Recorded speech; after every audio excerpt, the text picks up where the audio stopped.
एक बार डांसर अपने 7 साल की बेटी के पेट पर उस वक्त तक कूदती रही जब तक उसके मुंह से खून नहीं निकल गया।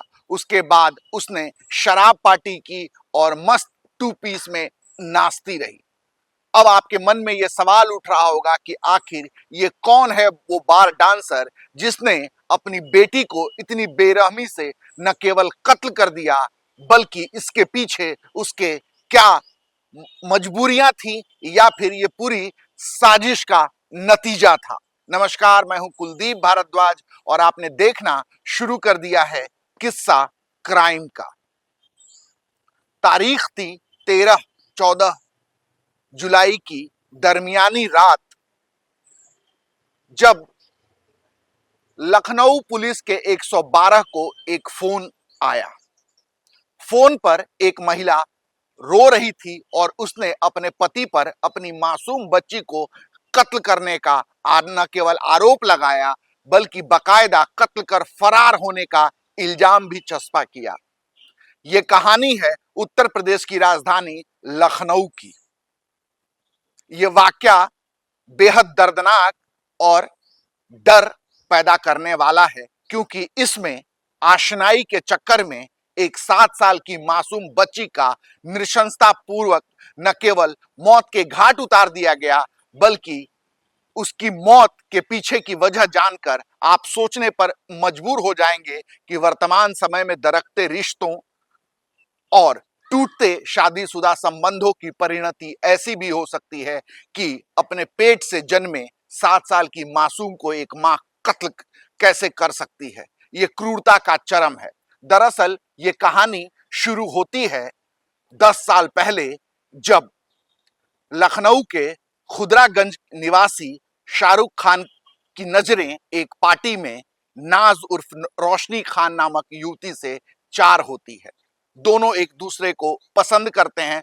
दोनों जो है एक अपर मध्यम वर्गीय परिवार से ताल्लुक रखते थे, एक जात के थे, एक समुदाय के थे। दोनों के परिवार उनकी पसंदगी पर न केवल रजाबंदी की मुहर लगाते हैं बल्कि बकायदा सामाजिक रीति रिवाज से उनका निकाह भी पढ़ा देते हैं। अब शाहरुख खान की शरीके हयात बनकर रोशनी खान उर्फ नाज शाहरुख के खुदरागंज स्थित घर पर पहुंचती है। यहीं से ये कहानी टर्न लेती है।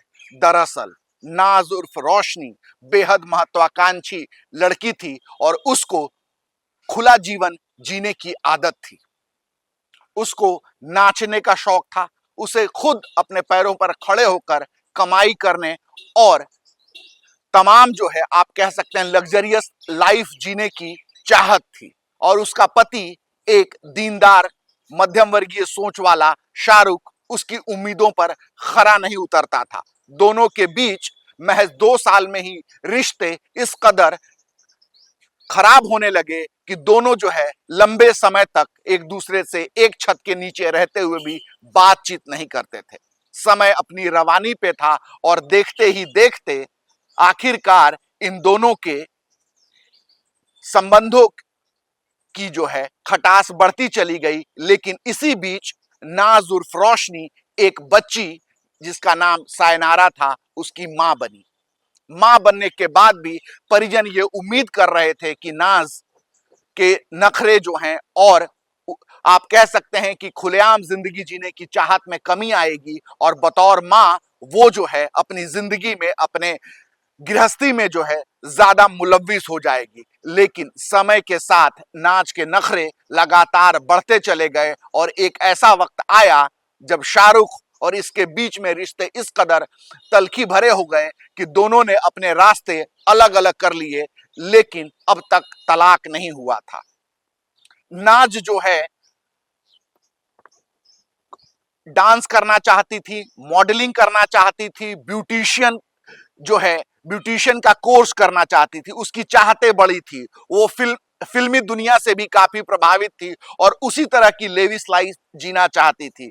इसी की वानगी थी कि उसने जो है एक बड़ा कदम उठाया और जो है अपने पति को छोड़कर वो न केवल अलग रहने लगी, बकायदा जो है पति के परिजनों पर तमाम जो है केस भी दायर कर दिए। इसके बाद जो है शाहरुख के परिजन जो है कानूनी मामले में उलझ गए और पूरी तरीके से स्वतंत्र हो चुकी नाज ने जो है अब अपनी चाहतों को अंजाम देना शुरू किया और अपने रिश्ते के मौसेरे भाई मोहसिन के साथ उसने दिल्ली का रुख किया, क्योंकि उसे उसे जो है डांस सीखना था।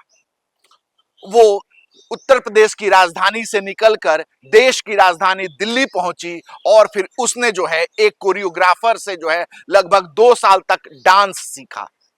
दरअसल उसकी चाहत थी कि वो डांस सीख कर जो है फिल्म नगरी में अपनी किस्मत आजमाए, लेकिन कहते हैं ना, माया नगरी मुंबई की डगर इतनी आसान नहीं होती है।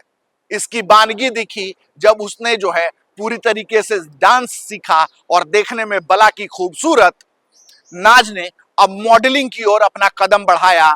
लेकिन धीरे धीरे उसके सामने जो है मॉडलिंग की दुनिया, माया नगरी की दुनिया का सच सामने आने लगा और उसका उत्साह जो है अब ठंडा पड़ने लगा था। लेकिन इसी दौरान उसकी जो है मॉडलिंग के 2-4 कॉन्टेक्ट्स जो है डेवलप कर गए। साथ ही अब उसने चूंकि बकायदा जो है डांस सीख लिया था, उसे कई डांस के प्रोग्राम भी मिलने लगे थे। यानी धीरे धीरे अब वो ग्लैमर की दुनिया में इंटर कर रही थी। लेकिन चूंकि परिवार रूढ़िवादी था, ज्यादा दिनों तक उसे दिल्ली में रहने की इजाजत देने को तैयार नहीं था, तो इससे जो है आखिरकार उसे तंग आकर और कह सकते हैं कि पारिवारिक दबाव की वजह से उसने वापस जो है लखनऊ का रुख किया। और लखनऊ आने के बाद जो है उसने जो है फिर से जो है एक बार मॉडलिंग की दुनिया में और फिर अब क्लबों में उसका आना जाना शुरू हो गया था। वो हाई फाई जीवन पसंद करती थी। इसी की बानगी थी कि लखनऊ के बार में जो है अब उसने जो है कार्यक्रम करना शुरू कर दिया था और धीरे धीरे जो है उसकी पहचान एक बार डांसर के तौर पे जो है स्टैब्लिश होने लगी थी। वो इंडिपेंडेंट जो है एक 2 BHK फ्लैट में जो शाहरुख के परिवार की मिल्कियत थी, लेकिन दोनों के बिगड़ते रिश्तों की वजह से अब उसने जो है उस आशियाने में अपना डेरा जमा लिया था और अपनी बेटी, जिसकी उम्र अब 7 साल हो चुकी थी, उसके साथ रहा करती थी। बार डांसिंग का जो उसका कार्यक्रम था वो लगातार जारी था, लेकिन उसकी ख्वाहिश थी कि वो एक ब्यूटी पार्लर खोले, क्योंकि उसके खर्चे बड़े थे और आमदनी के जो सोर्स थे वो बेहद सीमित थे। वो बहुत जो है लेविश लाइफ, लग्जरियस लाइफ और बिल्कुल जो है आप कह सकते हैं कि तमाम सुख सुविधाओं के साथ जिंदगी जीना चाहती थी। और उस फ्लैट में उसने बाहैसियत जो है वो तमाम सुख सुविधाएं जो है कह सकते हैं कि अरेंज कर लिया था। लेकिन खर्चे बड़े थे तो आमदनी के सोर्स बढ़ाने की भी जरूरत थी। अब उसकी नजरें जो है एक शख्स की तलाश में थी जो उसके खर्चे उठा सके। समय अपनी रवानी पे था। इसी बीच जो है लखनऊ के एक बड़े घराने के लड़के से उसकी नजरें चार हुई। ये नजरें वहां चार हुई जिस क्लब में और जिस बार में जो है परफॉर्मेंस जो है नाज उर्फ रोशनी दिया करती थी, वहीं पर पहली बार उसकी नजरें जो हैं एक लड़के से चार चार हुई। जिसके बाद उन बातचीत से शुरू हुआ ये रिश्ता धीरे धीरे जो है दोस्ती से इश्क में तब्दील हो गया। और धीरे धीरे ये लोग जो है अब एक छत के नीचे, ये वही छत था जो शाहरुख उसके पति ने उसे रहने के लिए दिया था, यहां पर जो है उन दोनों के रिश्ते जो है अब परवान चढ़ने लगे। लेकिन समय बीतता गया था। उनके कोख से जन्मी जो लड़की थी वो 7 साल की हो गई थी और वो चीजों को समझने लगी थी। यही वो वक्त था जब पहली बार रोशनी उर्फ नाज को यह समझ में आया कि उसके अय्याशी के बीच जो है उसकी बेटी एक रोड़े के मानिंद है। वो तमाम कोशिशें करती थी कि बेटी की नजरों में जो है वो बची रहे और बिटिया जब सो जाती थी तब कमरे पर वो अपने पुरुष दोस्तों को बुलाती थी। लेकिन कहते हैं ना कि अवैध संबंधों की परिणति हमेशा जो है कभी ना कभी गलत ही होती है। और जब रिश्ते की मर्यादा टूटती है और विश्वास का डोर टूटता है तो सामने सच आ ही जाता है। इसकी ही बानगी दिखी थी 13 जुलाई और 14 जुलाई की दरमियानी रात, जब नाज उर्फ रोशनी अपने साथी उदय कुशवाहा के साथ उस फ्लैट में रंगरेलियां मना रही थी। इसी बीच नि- जैसा कि नाज को उम्मीद थी, उसकी 7 वर्षीय बेटी सो रही थी, लेकिन अचानक उसकी नींद टूट जाती है और सायनारा जो है धीरे धीरे जो है उस कमरे की तरफ बढ़ती है जहां उसकी मां एक गैर पुरुष से बिस्तर पर रिश्ते बना रही थी। अचानक दरवाजा खुलता है और वो 7 साल की सायनारा उस दृश्य को देखती है। उसके बाद वो एक ही रट लगाती है कि अम्मी तुम बेहद गंदी हो और मैं इस बात की शिकायत अब्बू से करूंगी। अपनी बिटिया के मुंह से ये बात सुनकर रोशनी के होश उड़ जाते हैं। अब वो अपनी बिटिया को समझाने की तमाम कोशिशें करती है, लेकिन वो मासूम बस एक ही रट लगाए रहती है कि अम्मी तुम बहुत गंदी हो, मैं इस बात की ताकीद जो है अब्बू से करूंगी। बिटिया को समझाने की तमाम कोशिशें जब असफल हो जाती हैं, गुस्से में नाज अपनी बिटिया को 2-4 थप्पड़ जड़ देती है, लेकिन इसके बाद भी बिटिया लगातार ये कहती रहती है कि मैं अब्बू से तुम्हारी शिकायत करूंगी।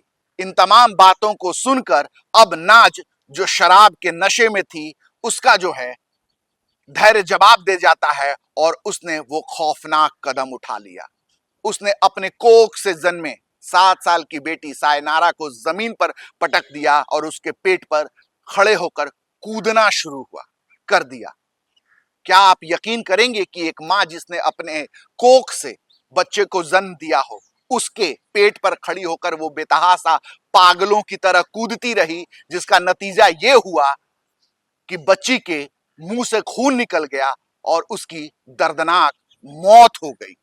मौत के बाद भी नाज ने जो है अपने इस जघन्य हत्याकांड को छुपाने की कोशिश के तहत अपने फ्लैट से 112 नंबर पर फोन किया और यह बताया कि मेरी बिटिया का कत्ल जिस पति से वो तकरीबन 6-7 साल से अलग रह रही थी, यानी शाहरुख पर डाल दिया और कहा कि शाहरुख ने मेरी बेटी को कत्ल कर दिया है और मारकर फरार हो गया है। चूंकि मामला बेहद संदिग्ध था, पुलिस पहुंची, तब तक नाज अपने लिव इन पार्टनर के साथ फरार हो चुकी थी और दुर्गंध आने से परेशान उस अपार्टमेंट के पड़ोसियों ने पुलिस को बुलाया और जब दरवाजा खोला गया तो बिस्तर के नीचे से उस 7 साल की मासूम का शव बरामद किया गया, जिसको देखने से यह प्रतीत होता था कि उसकी हत्या जो है काफी पहले कर दी गई है। पुलिस ने अपना अनुसंधान शुरू किया और जब कड़ियां जुटना शुरू हुई तो यह पता चला कि इस कत्ल के पीछे अवैध संबंधों की वो गति है जिसने न केवल पति पत्नी को अलग किया, बल्कि अपने अवैध संबंधों की सेज पर एक मां ने अपनी बेटी का न केवल कत्ल किया बल्कि साजिशन अपने पति को फंसाने की कोशिश की। इस कहानी को सुनाने के पीछे हमारा मकसद ये नहीं है कि हम किसी को डिफेम करना चाहते हैं। दरअसल हमारी कोशिश है कि आप सतर्क रहें, सावधान रहें और उस दौर में जब रिश्ते टूट रहे हैं, मयार बिखर रहे हैं और प्यार के बीच अवैध संबंधों की परिणति खून का शक्ल अख्तियार कर रही है, वहां आप अपनों का बेहतर ख्याल रख सकें। धन्यवाद।